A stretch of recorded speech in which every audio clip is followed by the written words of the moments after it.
बिस्मिल्लाहिर्रहमानिर्रहीम। अस्सलाम वालेकुम प्यारे नाज़रीन। गर्मी के मौसम में अगर खाने के साथ अम्बी की चटनी ना हो फिर खाने का मजा नहीं आता।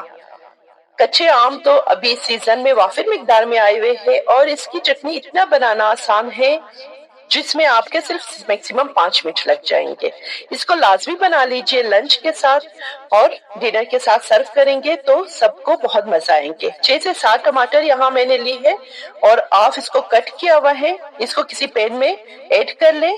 उसके ऊपर 3 से 4 अम्बी लेके उसको स्लाइसेस में कट करके ऐड करें और 3 से 4 हरी मिर्चें, 1 से 1.5 गट्टी लहसुन की लेनी है जो 20 जवे बन जाए, 20 से 22 जवे, और नमक इसमें जायका और काला नमक इसमें लाजमी ऐड करनी है क्योंकि काले नमक की वजह से इसका बहुत ज्यादा परफेक्ट और जबरदस्त टेस्ट बन जाता है। लो फ्लेम में 10 से 12 मिनट तक इसको कुक करनी है, पानी बिल्कुल ऐड नहीं करनी है।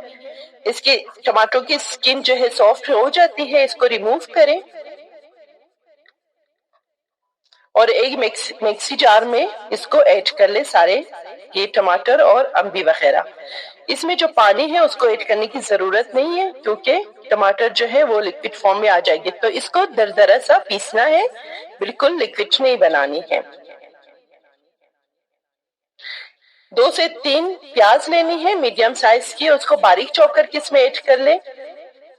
पुदीना जो है बहुत ज्यादा मिकदार में कम से कम 2 बंच और 1 मुट्ठी धनिया इसमें ऐड कर ले और अच्छी तरह मिक्स कर ले। बस चटनी रेडी है। हाँ, नमक अगर इसमें कम पड़ जाए तो इसमें लाजमी ऐड करें क्योंकि नमक के बगैर टेस्ट अच्छा नहीं आता, तो हस्ब जायका इसमें नमक ऐड कर सकते हैं। इसको पराठे के साथ, रोटी के साथ, अगर सालन ना भी हो तो आप इसको सर्व कर सकते हैं। वैसे लंच में, डिनर में चावलों के साथ और बॉयल चावल के साथ कुछ भी ना हो तो इसको